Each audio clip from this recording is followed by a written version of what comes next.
और मेहमानों के पास जाने से पहले मैं आपको बता देता हूं आज के डिबेट के बड़े मुद्दे क्या है। सवाल के बदले कैश, संसद से महुआ आउट, यह आज का बड़ा मुद्दा है।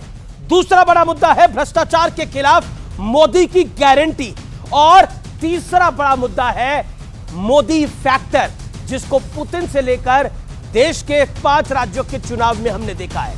तो आज इन सब मुद्दों पर हम अहम बहस करेंगे। मेरे साथ कौन कौन जुड़ा है, आइए आपको परिचय करा देते हैं। पहले जनता जनार्दन, आपका अभिनंदन है न्यूज 18 की इस बड़ी चर्चा में। मेरे साथ गौरव भाटिया है, भारतीय जनता पार्टी के लोकप्रिय प्रवक्ता। मेरे साथ आज की इस चर्चा में जुड़ रहे हैं आचार्य प्रमोद कृष्णम, कांग्रेस पार्टी के नेता हैं, अभिनंदन है। मेरे साथ राजेश गुप्ता है, विधायक आम आदमी पार्टी के। मेरे साथ अनुराग भदौरिया है, जो लेट एंट्री कर रहे हैं, एज यूजुअल प्रवक्ता समाजवादी पार्टी के, अपने फेमस हरे कुर्ते में। तो आपका भी अभिनंदन है। तो आप तमाम लोगों का अभिनंदन है। लेकिन इस चर्चा की शुरुआत गौरव भाटिया आपसे करते हैं। क्या भारतीय जनता पार्टी के पास मोदी नाम केवलम है? सवाल नंबर 1। लेकिन ऐसा लगता है कि मोदी नाम केवलम तो है ही, लेकिन भ्रष्टाचार पर आप वार भी करना चाहते हैं, लेकिन टारगेट सिर्फ विपक्ष को टारगेट पे सिर्फ विपक्ष है। 40 सेकंड। देखिए अमीर जी, आपने बताया कैसे व्लादिमीर पुतिन जी ने भी नरेंद्र मोदी जी की तारीफ करी है। तो ये कहना गलत नहीं होगा कि विदेश में जिसका बज रहा है डंका और विपक्षियों की जिसने लगा दी है लंका, वो नाम कौन है? बोलो। मोदी जी वो नाम है। और ये वाकई हमारे लिए गर्व की बात है कि छाती हमारी 56 इंच की हो जाती है। जो ये भ्रष्टाचारी सारे भ्रष्टाचार के गोंद से जुड़े हुए थे जी। आपने एक फिल्म देखी होगी जिसमें एक क्राइम मास्टर गोगो था। आया हूं तो कुछ तो लेके जाऊंगा, तेरी जेब में अठन्नी पड़ी है तो वो भी चुरा के ले जाऊंगा। ये वही लोग हैं। और आज मोदी जी कह रहे हैं जनता ने आशीर्वाद दिया है तो अठन्नी चुराई है वो निकाल के जनता के पास दे के जाऊंगा। ये ईमानदारी का सर्टिफिकेट है और इसलिए हमारे लिए गर्व की बात है। दूसरी बात, ये सबको पता था कि 3 दिसंबर को इनको करंट लगेगा। अमीर जी, वाकई ये नहीं पता था कि इनके ट्रांसफॉर्मर फूक जाएंगे। फुक फुक फुक सब उड़ गए बेचारे। क्यों? आप सोचिए, नेता अपना मुंह काला कर रहे हैं। कांग्रेस, अरे स्वामी जी का तो थोड़ा सा मतलब काला नहीं हुआ। आचार रहे हैं भाई। अरे तो अगर इनका मुंह काला हुआ तो धर्म का मुंह काला हो रहा है। सोचिए और सोचिए, अगर आपने कितनी बड़ी बात कह दी। वो सतीश झारकीहोली जो कहता है हिंदू गंदा शब्द है, हमारे भाई कन्हैया का सर तन से जुदा हो गया और अशोक गहलोत सोते रहे, तो ऐसे कुंभकर्ण को बाहर उखाड़ के फेंक दिया जनता ने। यह गर्व की बात है हमारे लिए। तीसरी बात, एक बात और बता दूं आपको।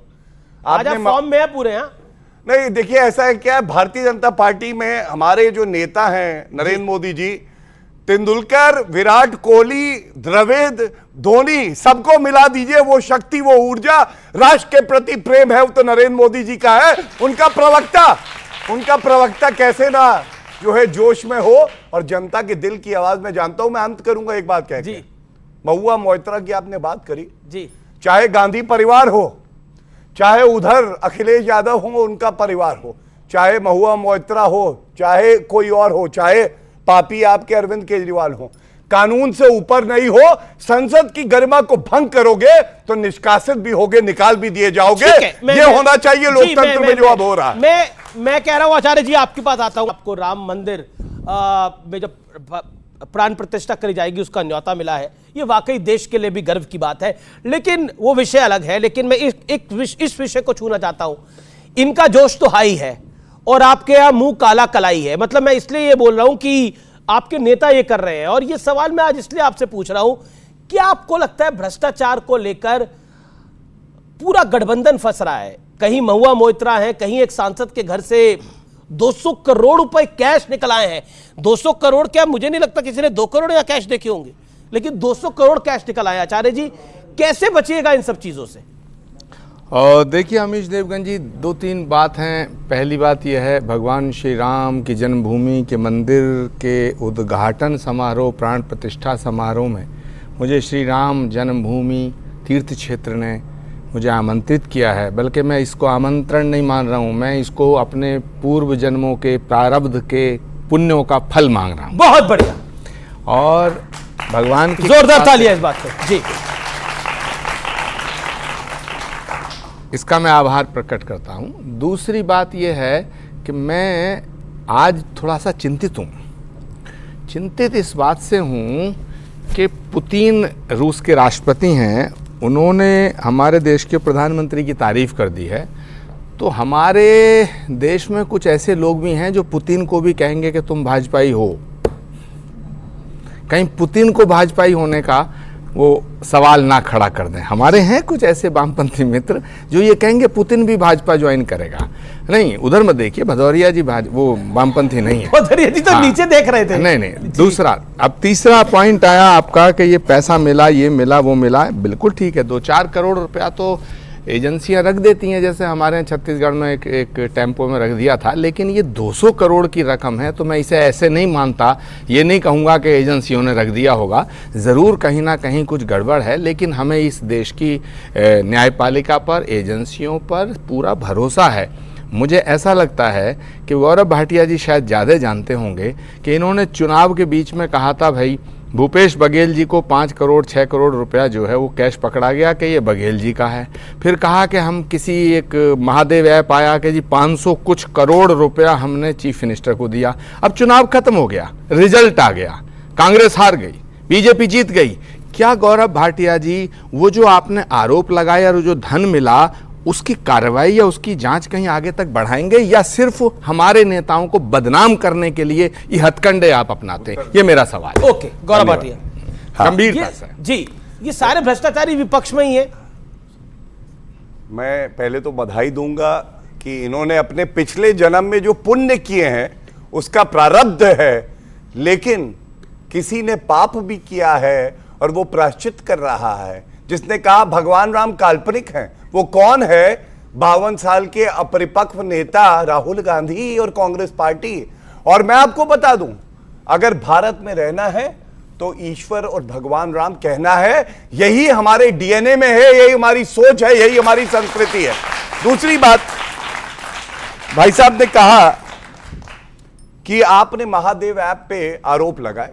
आचार्य जी, बड़ी विनम्रता से मैं आपको बताता हूं, महादेव ऐप का जो आपने घोटाला किया, और घोटालेबाज तो कांग्रेस पार्टी है, उनके डीएनए में घोटाला है, कोई बड़ी बात नहीं है। सोनिया गांधी और राहुल गांधी में बात हो, मां और बेटा एक दूसरे के साथ घोटाला कर दें, राहुल गांधी कहे कि 100 करोड़ रुपए आने हैं, आए हो 200 करोड़, ऐसा भी हो सकता है। लेकिन मैं बता दूं, एजेंसियां अपना काम कर रही हैं, वो अब सीबीआई पिंजरे का तोता नहीं रही जो आपके समय में थी, और ऐसी कार्रवाई होगी जैसा हम लोग कहते आए हैं। जनता ने चोट मारी, वोट की, सीट से हट गए, कोई बड़ी बात नहीं है। जांच एजेंसियों के पास सारे प्रमाण होंगे, जेल की सलाखों के पीछे चक्की पीसिंग ऑल्सो। और दूसरी बात, कर्नाटका में आप भी तो कहते थे 40% सरकार, क्या कार्रवाई करी आपने? कोई कार्रवाई नहीं करी, क्योंकि ये भ्रष्टाचारी जहां जाते हैं वहां पे भ्रष्टाचार करते हैं। आप सोचिए, 9 अलमारियां और 200 करोड़ रुपया, 200 करोड़ रुपया काला धन जो आज मिला है आईटी डिपार्टमेंट को, ये जनता का है, ये युवाओं का है, ये हमारी बहनों का है, हमारे भाइयों का है, और उन्हीं को जाना चाहिए। और मोदी जी ने कहा है, एक गारंटी है कि एक भ्रष्टाचारी छूटेगा नहीं, गर्दन से टांग देंगे और 1-1 रुपया वसूलेंगे। ये है मैं पीएम के ट्वीट पर आता हूं। आचार्य जी, पीएम ने ट्वीट करा कि देशवासी नोटों के ढेर को देखें और इनके नेताओं के ईमानदारी के भाषणों को सुने। जनता से जो लूटा है उसकी पाई पाई लौटानी पड़ेगी, ये मोदी की गारंटी है। शुक्रवार को हमने सदन के अंदर देखा, सदन के जब बाहर आई महुआ मोइत्रा तो सोनिया जी पीछे खड़ी थी और महुआ मोइत्रा अपने आप को जस्टिफाई कर रही थी कैश फॉर क्वेरी के मामले में। क्या कहना चाहते हैं आचार्य जी आप? देखिए, इसके 2 पहलू हैं, एक है नैतिकता, शुचिता, दूसरा है राजनीति का पहलू। तो नैतिकता के आधार पर तो मैं समझता हूं कि ये सब चीज़ें ठीक हो सकती हैं, लेकिन राजनीतिक दृष्टिकोण से तो महुआ मोइत्रा को इसका लाभ मिलेगा। उन्हें आपने लोकसभा की सदस्यता उनकी खारिज कर दी, वो फिर चुनाव जीत के आ जाएंगी, फिर क्या करोगे? पर नैतिकता सही है ये? नहीं, मैं तो नैतिकता के दृष्टिकोण से ठीक नहीं मानता। अगर कोई सांसद इस तरह की हरकत करता है तो मैं उसके पक्ष में नहीं खड़ा हूं, क्योंकि संसद में जो पहुंचता है उस पर हमारा फेथ होता है, हमारे भारत की जनता उस पर फेथ करती है। और भारत की संसद इसलिए है कि भारत के जनमानस की समस्याओं को, भारत की जनता के दर्द को वहां उठाया जाए। भारत की संसद इसलिए किसी भी संसद के सदस्य को अनुमति नहीं देते कि किसी से कॉन्स्पिरेसी करो, किसी से डील करो। लेकिन मुझे नहीं लगता कि महुआ मोइत्रा जैसी सीनियर लीडर ने ऐसा कुछ किया होगा। मगर अगर संसद की समिति ने इस तरह की कोई बात की है तो मैं संसद के फैसले पे, लोकसभा के स्पीकर के फैसले पे उंगली उठाने वाला राजेश गुप्ता और अनुराग भदौरिया, मैं आप दोनों के पास आता हूं। राजेश गुप्ता, आपसे मैं जानना चाहता हूं, आपने मोइना मित्रा जी की बात करी, मैं तो सोच रहा था कैश फॉर क्वेरी मैंने सुना सबसे पहले कब था। बहुत धन्यवाद था बीजेपी के उन 6 सांसदों का, क्योंकि 11 सांसद थे उसमें, 10 लोकसभा में थे, 1 राज्यसभा में थे जो उसमें पकड़े गए थे, 6 उसमें भाजपा के थे।